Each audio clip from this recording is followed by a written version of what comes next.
Hello everyone. आज का जो टॉपिक है आपका हनी बीज के बारे में है कि मधुमक्खियों के बारे में देखेंगे कि मधुमक्खियों के क्या क्या फीचर्स हैं जो आपके सीटेट एग्जाम में एबीएस सेक्शन में आता है आपका। तो लेक्चर स्टार्ट करते हैं वन बाय वन और important topic important point cover करते हैं इस लेक्चर में।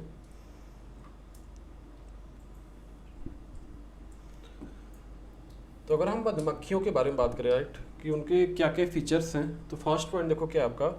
अगर हम मधुमक्खियाँ की बात करें, मधुमक्खियाँ क्या होती हैं आपके अंडे कब देती हैं, तो ये एग्जाम में पूछता है बार बार सीटेट एग्जाम में कि मधुमक्खियाँ अपने अंडे किस माह से किस माह तक देती हैं। तो ध्यान रखना अक्टूबर से दिसंबर तक अपने अंडे देती हैं। ध्यान रखना वेरी वेरी इंपॉर्टेंट है। मधुमक्खियाँ क्या करती हैं अक्टूबर से दिसंबर तक के महीने में क्या करती हैं अपने अंडे देती हैं। ध्यान रखना इमेज में देख सकते हो ये, ठीक है, छत्ता देख सकते हो मधुमक्खी का, जिसमें जो भी मधुमक्खियाँ हैं आपका तो क्या करती हैं अक्टूबर टू दिसंबर, ध्यान रखना अक्टूबर टू दिसंबर महीने में क्या करती हैं अपने अंडे देती हैं। This is very very important for your CTET examination, ध्यान रखना। सेकेंड पॉइंट क्या आपका, प्रत्येक मधुमक्खी के छत्ते में एक रानी मधुमक्खी, ध्यान रखा, होती है। क्या होती है आपकी जो आपका मधुमक्खी का छत्ता होता है, देख सकते हो इमेज में, इसमें क्या होती है आपकी एक रानी मधुमक्खी होती है। ध्यान रखना कोई भी एक हो सकती है, देख सकते हो एग्जाम्पल चाहिए देख सकते हो, ठीक है। तो क्या होती है आपकी एक रानी मधुमक्खी होती है जो अंडे देती है, ध्यान रखना, और अंडे किस माह में देती है, ध्यान रखना अक्टूबर टू दिसंबर, ये चीज ध्यान रखना। नेक्स्ट पॉइंट क्या आपका, छत्ते में केवल कुछ ही नर होते हैं, ध्यान रखना, बहुत कम क्या होते हैं आपके नर होते हैं, ध्यान रखना। छत और देखो नेक्स्ट पॉइंट क्या आपका, जो आपके छत्ते होते हैं मधुमक्खी का, उसमें अधिकांश मधुमक्खियाँ क्या होती हैं आपकी श्रमिक होती है, वर्कर होती हैं जो रस लाने का काम करती हैं। ध्यान रखना जो मधुमक्खियाँ इसमें होती है मैक्सिमम क्या होती हैं आपकी वर्कर होती है। ध्यान रखना मैक्सिमम मधुमक्खियाँ क्या होती हैं आपकी वर्कर होती है जो काम करती हैं छत्ते पे रस लाने का काम करती है, मीन्स फूलों से जो रस निकाल के लाती हैं यहाँ पे छत्ते में डालती हैं। तो छत्ते में अधिकांश मधुमक्खियाँ क्या होती हैं आपकी श्रमिक होती हैं, वर्कर होती हैं, ध्यान रखना। नेक्स्ट पॉइंट क्या होता है, श्रमिक के रूप में नर मधुमक्खियों की कोई विशेष भूमिका नहीं होती, ये भी ध्यान रखना इंपॉर्टेंट पॉइंट है। जो आपके नर मधुमक्खियाँ होती हैं उसमें क्या होता है आपका, इसमें नर मधुमक्खियों के श्रमिक में कोई भूमिका नहीं होती, ध्यान रखना, ये चीज ध्यान रखना। This is your very very important point. तो ये 5 पॉइंट आपके इंपॉर्टेंट है regarding the what honey bee, ध्यान रखना। नेक्स्ट चलते हैं, नेक्स्ट पॉइंट देखते हैं।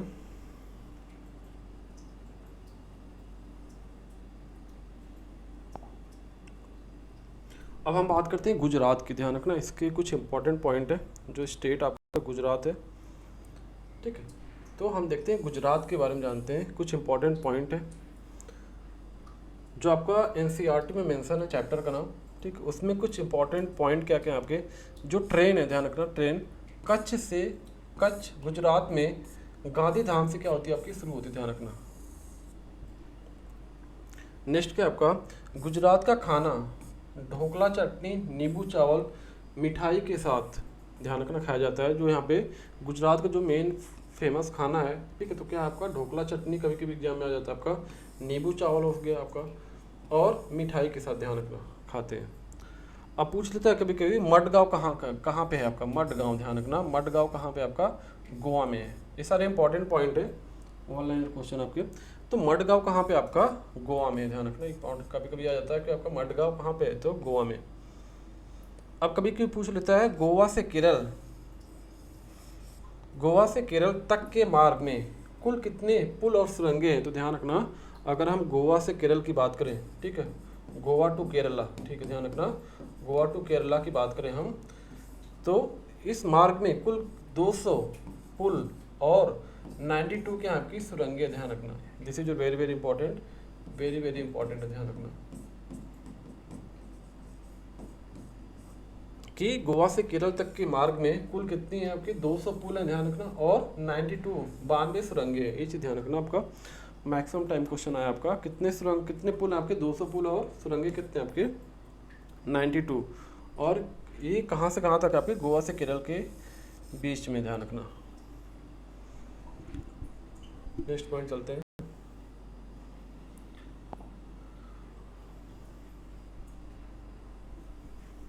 अब देखते हैं नेक्स्ट पॉइंट क्या आपका,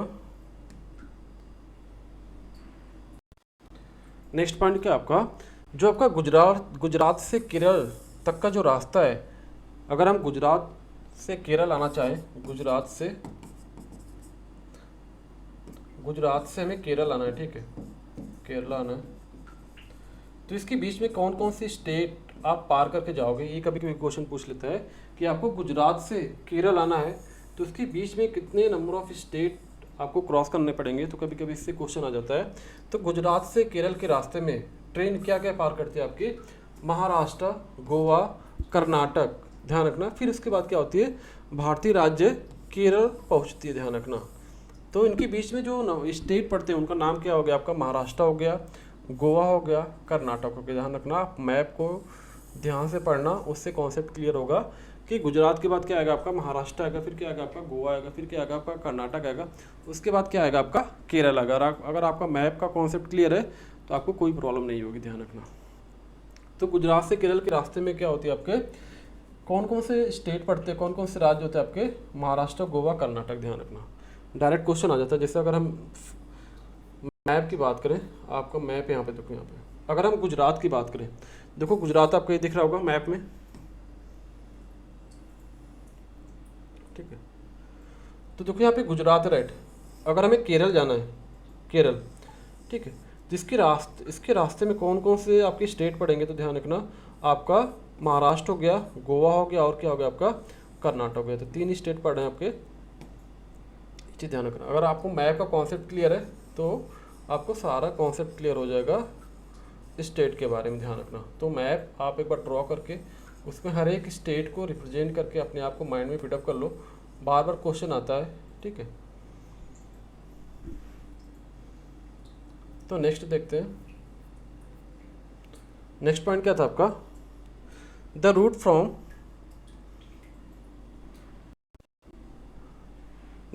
from Goa to Kerala has a total 2000 bridges and 92 tunnels. ध्यान रखना, ये पहले भी मैंने बता रखा है, गोवा से केरला के रास्ते में कितनी नंबर ऑफ ब्रिज हैं आपके, 2000 ब्रिज है, और 92 के आपके टनल है, सुरंग है, ध्यान रखना।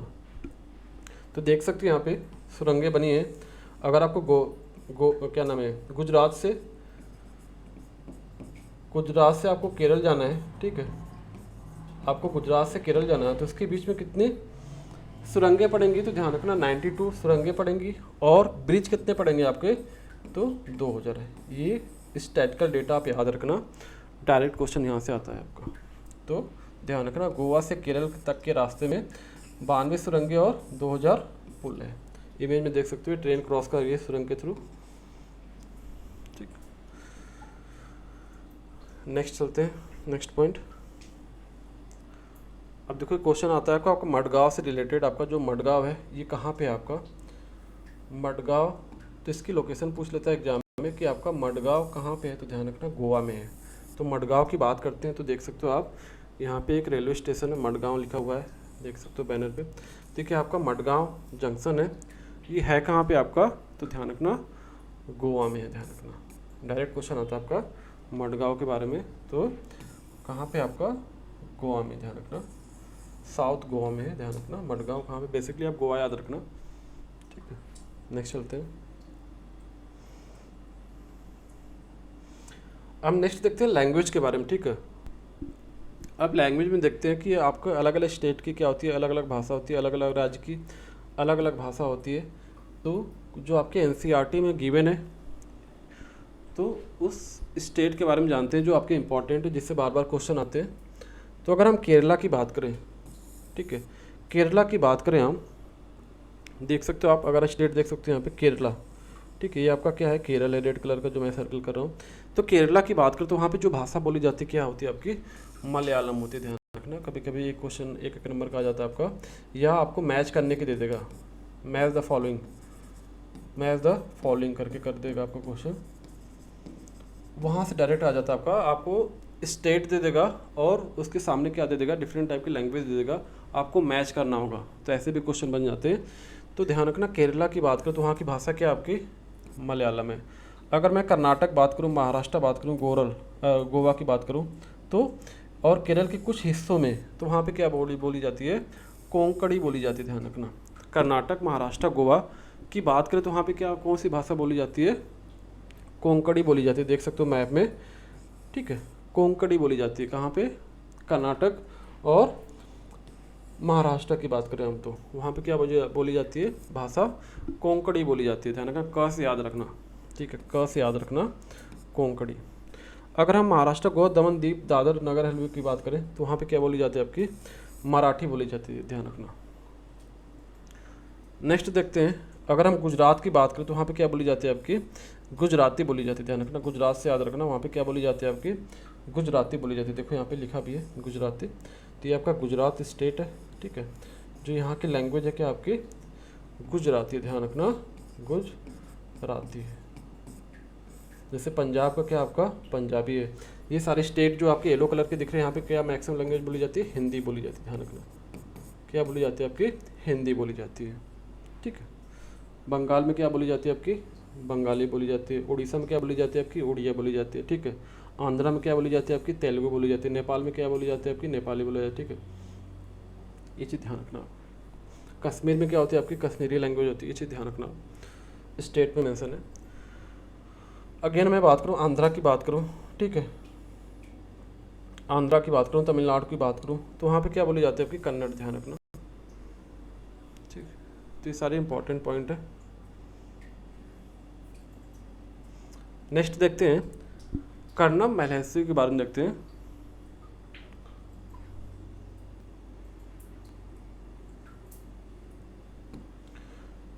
नेक्स्ट देखते हैं, कर्णम मल्लेश्वरी के बारे में जानते हैं।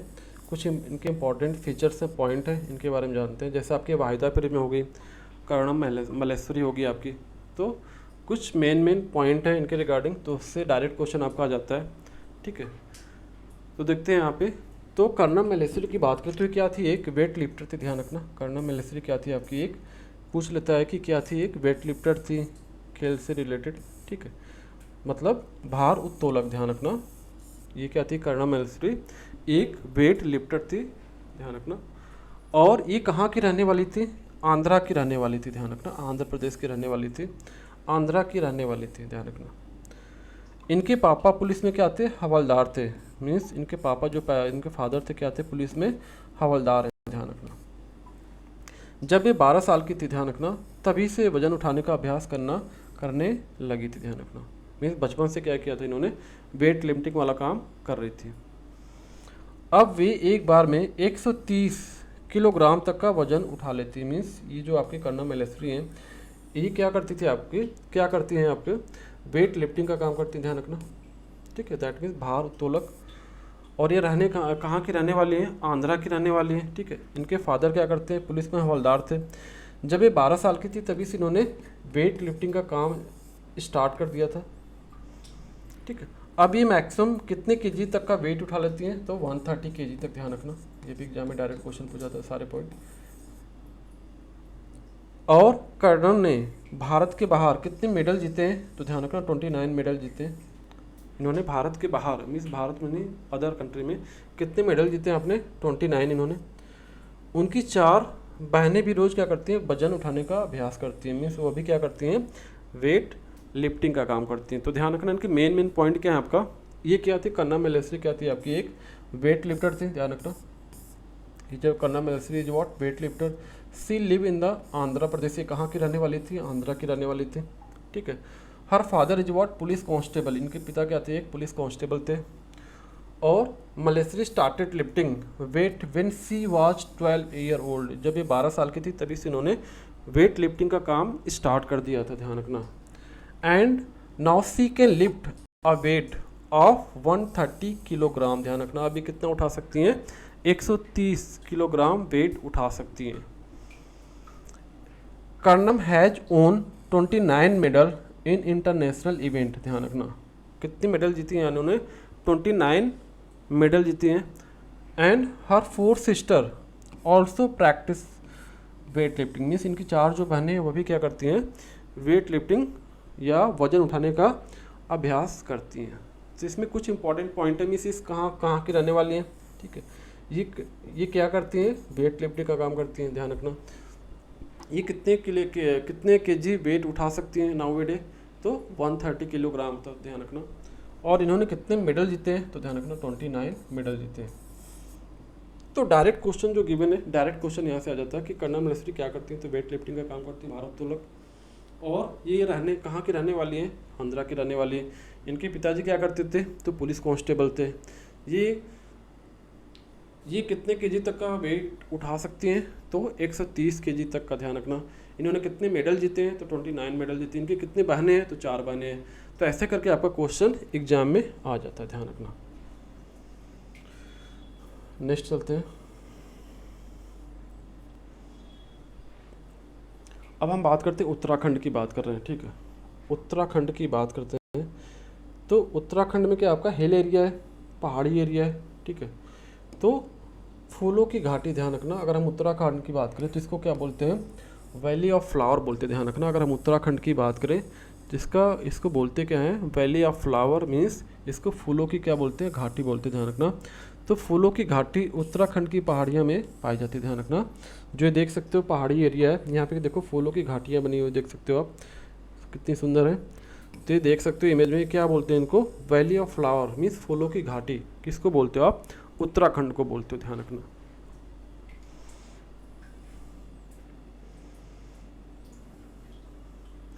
अब देखो पॉइंट क्या लिखा है, in this hill of the Uttarakhand, Uttarakhand की बात करें, there is a place where there are flower everywhere, means हर जगह क्या मिलेंगे आपको, फ्लावर मिलेंगे।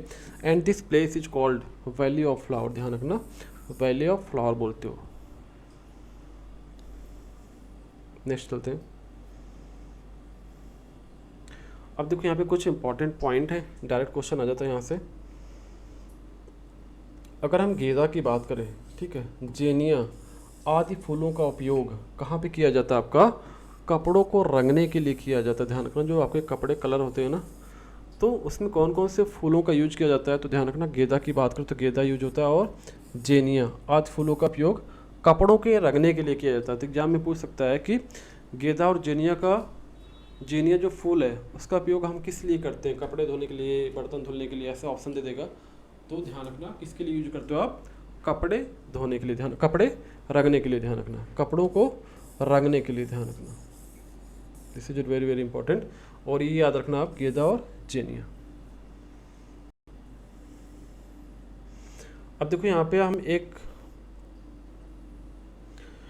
अगर हम यूपी की बात करें, उत्तर प्रदेश की बात करें, तो उसमें एक आपका डिस्ट्रिक्ट है कन्नौज, ध्यान रखना। अगर हम यूपी की बात करें, उत्तर प्रदेश की बात करें, उत्तर प्रदेश में कन्नौज जिला किस लिए फेमस है, ध्यान रखना, कभी कभी क्वेश्चन आता है।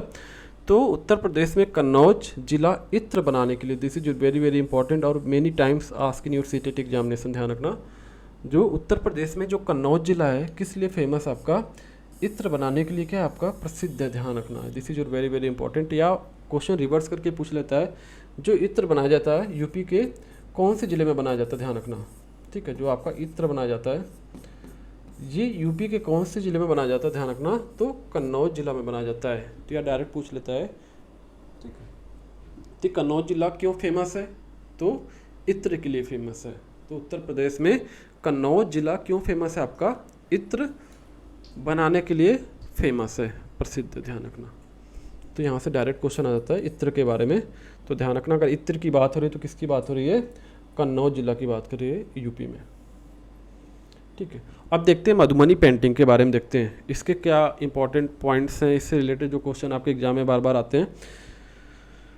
तो देखो अगर हम मधुबनी पेंटिंग की बात करें, यहाँ पे देख सकते हो ये मधुबनी पेंटिंग है, right, this is your Madhubani painting, देख सकते हो इमेज में, ये क्या आपकी मधुबनी पेंटिंग, ध्यान रखना। इस पर कुछ पिक्चर बनाए हुए हैं।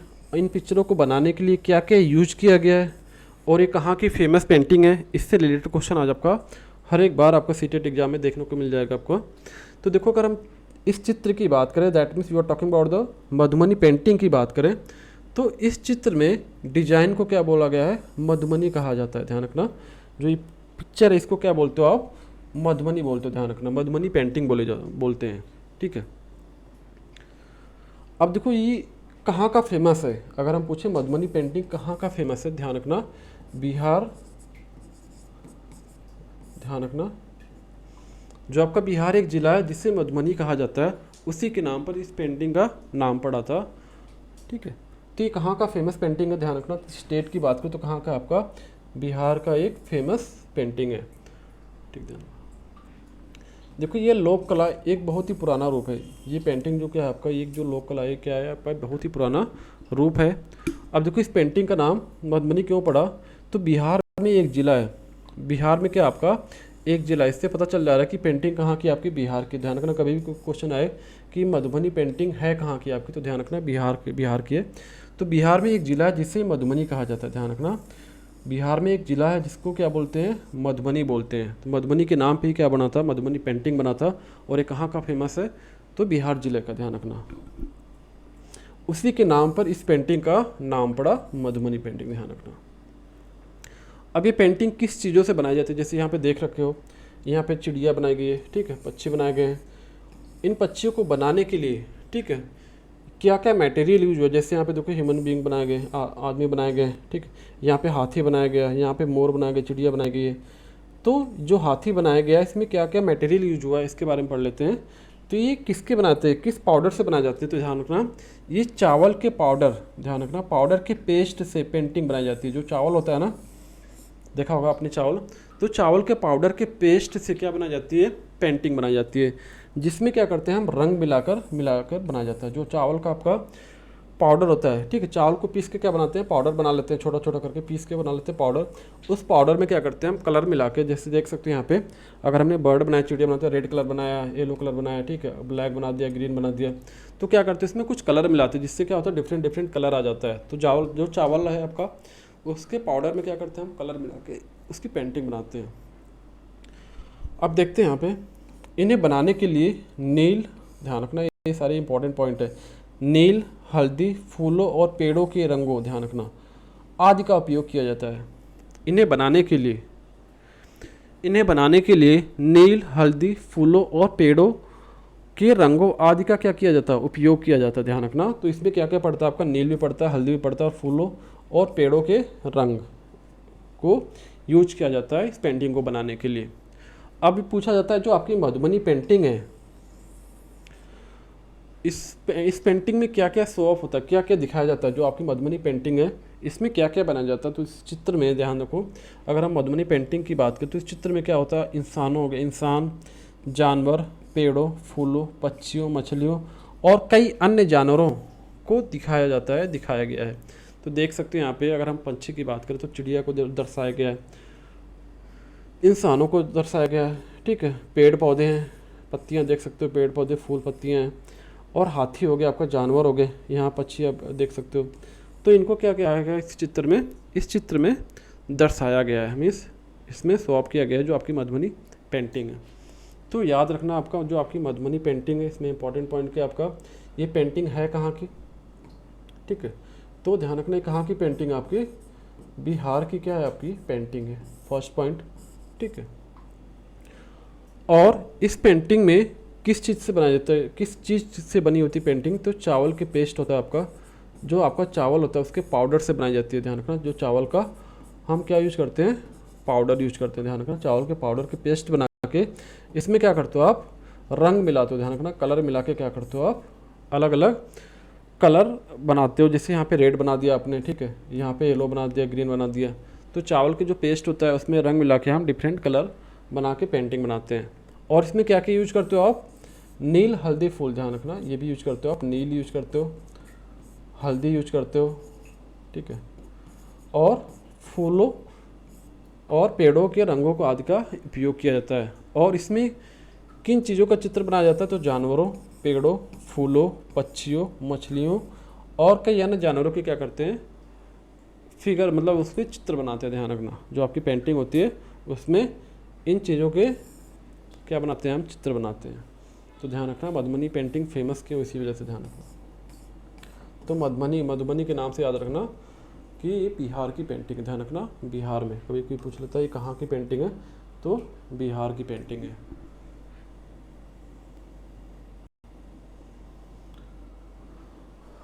इंडियन रॉबिन की बात कर, देखो मैंने पहले भी बताया था बर्ड वाले सेक्शन में, जब मैंने बर्ड्स वाला लेक्चर लिया था तो उसमें ऑलरेडी ये सारे पॉइंट डिस्कशन किए थे हर एक बर्ड्स के बारे में।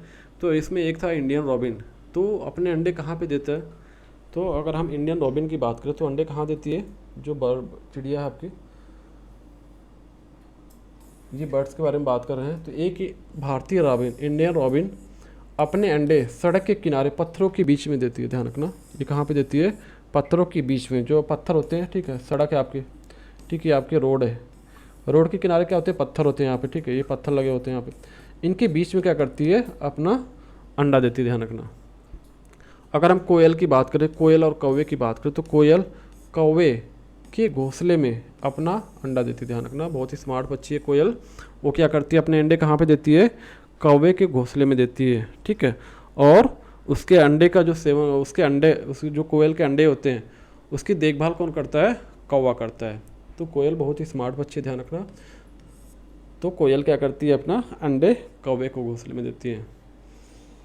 अब देखो पक्षी अपने घोंसले क्यों बनाते हैं, तो पक्षी अपने घोंसले अंडे देने के लिए क्या करते हैं, घोंसले बनाते हैं, इस वजह से वो घोंसले बनाते हैं। ध्यान रखना, अपने अंडे देने के लिए। तो पक्षी अपने अंडे देने के लिए ही घोंसले का उपयोग करते हैं, ध्यान रखना। देख सकते हो यहाँ पे,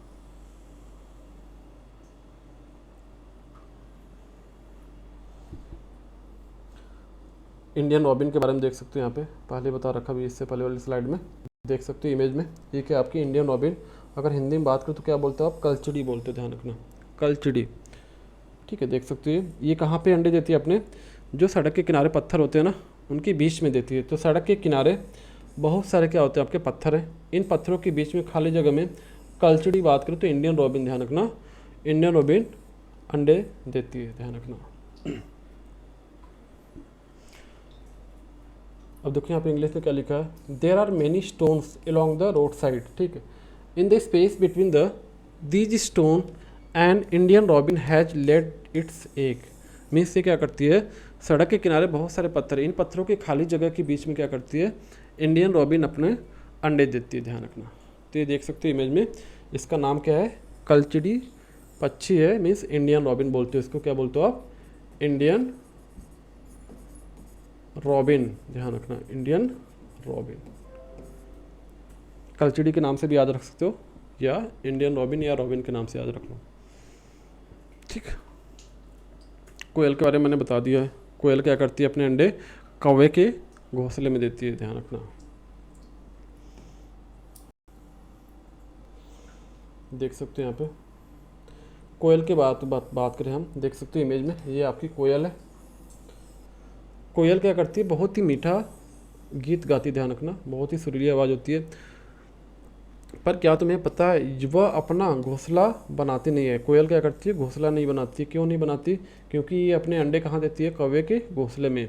वह कौवे के घोंसले में अंडे दे देती है, और उसमें क्या होता है, आपका जो कौवा होता है अपने अंडों के साथ कोयल के अंडे को भी क्या करता है, सेता है, ठीक है। ध्यान रखना, जैसे कौवे ने बहुत सारे अंडे दे रखे हैं, तो उसने क्या किया, उसने कोयल भी आके क्या करती है, अपने अंडे दे के चली जाती है। तो क्या करता है कौवा, उसके अंडे को भी क्या करता है, सेता है, मीन्स देखभाल करता है। ध्यान रखना।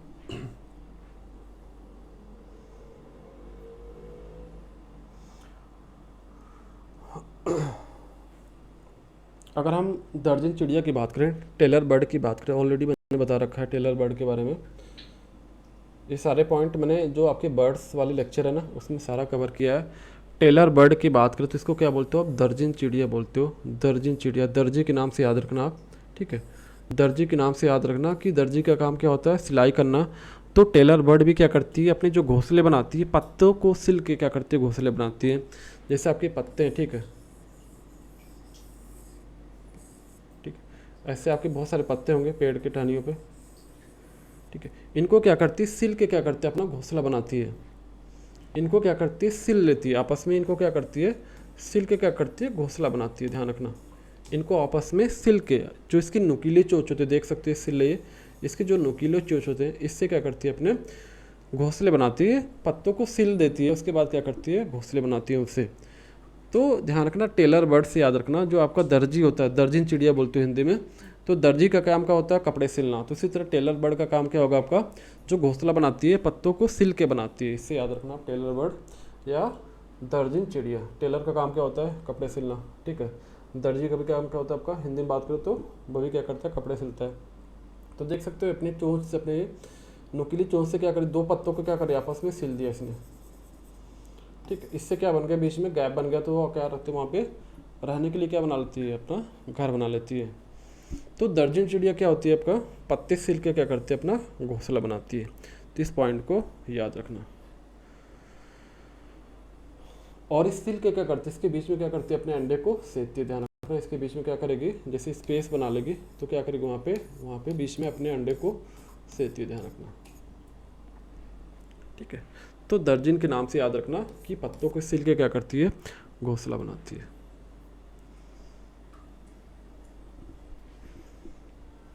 अब कुछ यहाँ से इंपॉर्टेंट पॉइंट देख सकते हो जो आपके क्वेश्चन आए हुए हैं।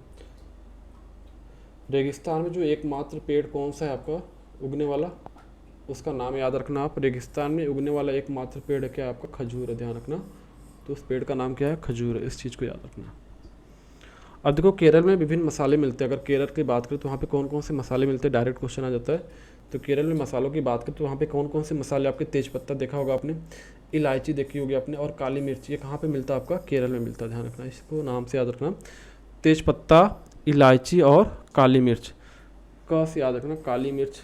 ठीक है, केरल।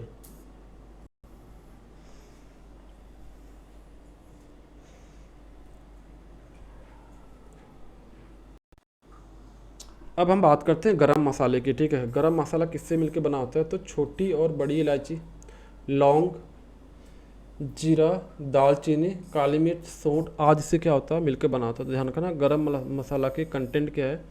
तो गरम मसाला को हम क्या करते हैं, उसमें डिफरेंट टाइप के मसाले यूज करते हैं। तो उसमें छोटी बड़ी इलायची होगी आपकी, लौंग हो गई, ठीक है, जीरा हो गया, दालचीनी हो गया, काली मिर्च हो गया, सौंठ हो गया।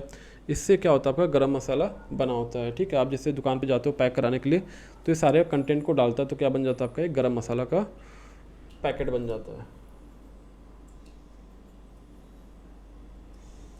अब देखते हैं वेरी वेरी इंपॉर्टेंट टॉपिक आपका क्या है, वाहिदा प्रिज्म के बारे में बात करें, फौजी वाहिदा के बारे में बात करें। इससे भी क्या होता है, आपके डायरेक्ट क्वेश्चन आ जाते हैं कि एनसीईआरटी में एक मेंशन है लेफ्टिनेंट कमांडर वाहिदा प्रिज्म के बारे में। तो इससे रिलेटेड आपके बहुत सारे क्वेश्चन आपके हर एक बार सीटेट एग्जाम में रिपीट हुए हैं। तो इससे रिलेटेड इंपॉर्टेंट पॉइंट देख लेते हैं। तो टॉपिक क्या आपका, लेफ्टिनेंट कमांडर वाहिदा प्रिज्म। देख सकते हो इमेज में, ठीक है, ये इमेज में देख सकते हो, उनकी इमेज है वाहिदा प्रिज्म की। अब इनके बारे में जानते हैं, ये हैं क्या एक्चुअली। ये नौसेना में क्या है, एक डॉक्टर है। तो अगर हम लेफ्टिनेंट कमांडर वाहिदा प्रिज्म की बात करें, ये भारतीय नौसेना में क्या है, भारतीय नौसेना में क्या है, एक डॉक्टर है। ध्यान रखना, ये क्या है, एक डॉक्टर है। सेकेंड पॉइंट देखते हैं, वेरी वेरी इंपॉर्टेंट है। लेफ्टिनेंट वाहिदा परेड का नेतृत्व करने वाली पहली महिला। ध्यान रखना, अगर पहली महिला की बात करें, इन्होंने परेड का क्या किया था, नेतृत्व किया था, कमांड संभाली थी इन्होंने। तो उनका नाम क्या था, वाहिदा प्रिज्म था। ध्यान रखना, तो लेफ्टिनेंट वाहिदा प्रिज्म, ध्यान रखना, परेड का नेतृत्व करने वाली पहली महिला है। ध्यान रखना। अब देखा जाए वाहिदा प्रिज्म के बारे में देखा जाए तो कहाँ की रहने वाली हैं, ठीक है, इनका प्लेस क्या, बर्थ प्लेस क्या, कहाँ की रहने वाली हैं, कौन सी ज़िले की हैं, तो इससे भी क्वेश्चन आ जाता है आपका। तो वाहिदा प्रिज्म जम्मू और कश्मीर के, ध्यान रखना, राजौरी जिले के थाना मंडी से है। ध्यान रखना, तो वाहिदा प्रिज्म जम्मू और कश्मीर के राजौरी जिले के थाना मंडी से है। ध्यान रखना। अब देखो यहाँ से last point, this is your very very important. ठीक है, ये क्या है, जो आपकी परेड में कुल आदेशों की संख्या कितनी होती है। बार बार क्वेश्चन आया आपका, परेड में कुल आदेशों की संख्या कितनी होती है, 36 होती है। ध्यान रखना, this is your very very important, इस नंबर को याद रखना, 36। ठीक है, तो परेड में टोटल कमांड कितने होते हैं आपके, कुल आदेशों की संख्या कितनी होती है, 36 होती है। ध्यान रखना, this is very very important, और बार बार क्वेश्चन पूछा जाता है। अब देखो प्रिज्म के बारे में बात करें तो प्रिज्म क्या होता है आपका, प्रिज्म यहाँ पे लिखा है ना, प्रिज्म क्या होता है आपका, प्रिज्म ऐसा कांच होता है जो 7 रंग दिखाता है। ध्यान रखना, प्रिज्म एक ऐसा कांच होता है जो 7 रंग दिखाता है। ठीक है, और परेड में कितने कमांड थे आपके, 36 टोटल कमांड थे आपके। और वाहिदा प्रिज्म कहाँ की रहने वाली थी, जम्मू कश्मीर की रहने वाली थी। कौन से डिस्ट्रिक्ट की रहने वाली थी, तो थाना मंडी डिस्ट्रिक्ट की थी। ध्यान रखना, थाना मंडी जिले की थी। और लेफ्टिनेंट वाहिदा प्रिज्म क्या थी, आपकी परेड का नेतृत्व करने वाली पहली महिला थी। और ये क्या थी लेफ्टिनेंट कमांडर वाहिदा प्रिज्म, भारतीय नौसेना में क्या थी, एक डॉक्टर थी। तो 4-5 पॉइंट वेरी वेरी इंपॉर्टेंट है। फर्स्ट क्या थी, एक डॉक्टर थी। सेकेंड क्या थी आपका, सेकेंड क्या थी, एक परेड का नेतृत्व करने वाली पहली महिला थी, ध्यान रखना।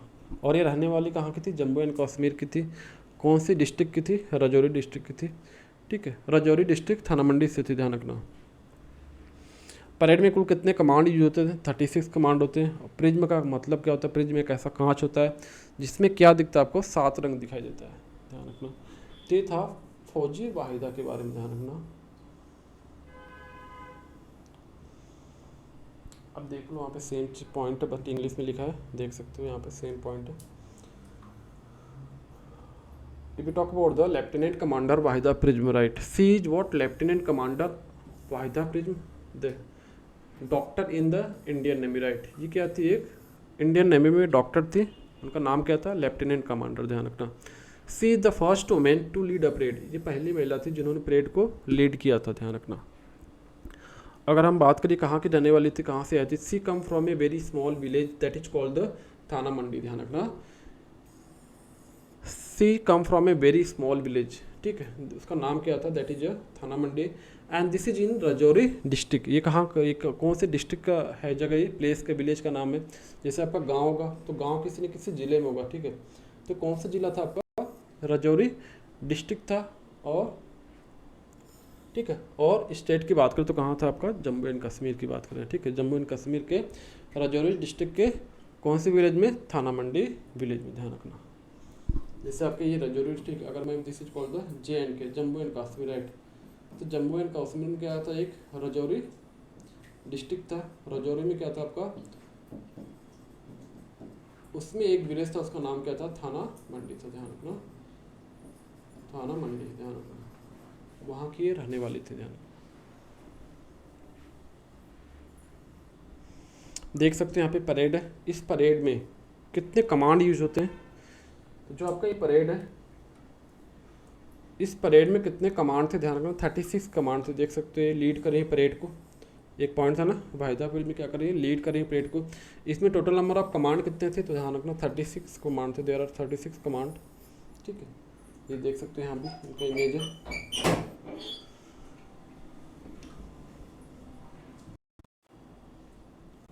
ठीक, तो ये आपके इंपॉर्टेंट पॉइंट था, ध्यान रखना। 36 कमांड याद रखना, टोटल कमांड कितने थे आपके, 36, ठीक। अब कुछ और भी सारे इंपॉर्टेंट पॉइंट है, वो आगे वाले लेक्चर में कवर करेंगे। अबाउट द स्नैक, आपके कितने जहरीले सांप हैं इंडिया में, तो उसके बारे में हम बात करेंगे। जैसे अफाई हो गया, नाग हो गया, दुबोई हो गया, ये आपके नेक्स्ट लेक्चर में कवर करेंगे इंपॉर्टेंट पॉइंट स्नैक के बारे में, जिसमें आपको बार बार क्वेश्चन पूछा जाता है, ठीक है। एक आपका नेपथिन्स, एक पौधा है, ठीक है, इससे रिलेटेड क्या होता है, आपका क्वेश्चन आता है। निफेंथिस के नाम से एक प्लांट है आपका, इससे बार बार क्वेश्चन आते हैं कि निफेंथिस है क्या आपका, ठीक है, ये कहाँ पे पाया जाता है। जैसे आपका ऑस्ट्रेलिया हो गया, इंडोनेशिया हो गया, मेघालय, इस सारे पॉइंट को नेक्स्ट वाले लेक्चर में कवर करेंगे। झूम फार्मिंग, झूम की खेती होती है, ये भी हम नेक्स्ट वाले सेक्शन में देखेंगे, नेक्स्ट लेक्चर में देखेंगे, ठीक है। रेलवे टिकट के बारे में जानेंगे नेक्स्ट लेक्चर में। फेरी के बारे में, क्या होती है आपकी एक बोट है, हम क्यों यूज करते हैं, ये सारे सेक्शन देखेंगे नेक्स्ट लेक्चर में, ठीक है। तो ये सारे इंपॉर्टेंट टॉपिक हैं जो बार बार क्वेश्चन आता है आपका। जैसे स्नैक से बार बार क्वेश्चन आता है आपका, निफेंथिस से बार बार क्वेश्चन आपका आता है, झूम की खेती से बार बार क्वेश्चन आता है आपका, रेलवे टिकट से कुछ इंपॉर्टेंट पॉइंट पूछ लेता है इसमें, ठीक है।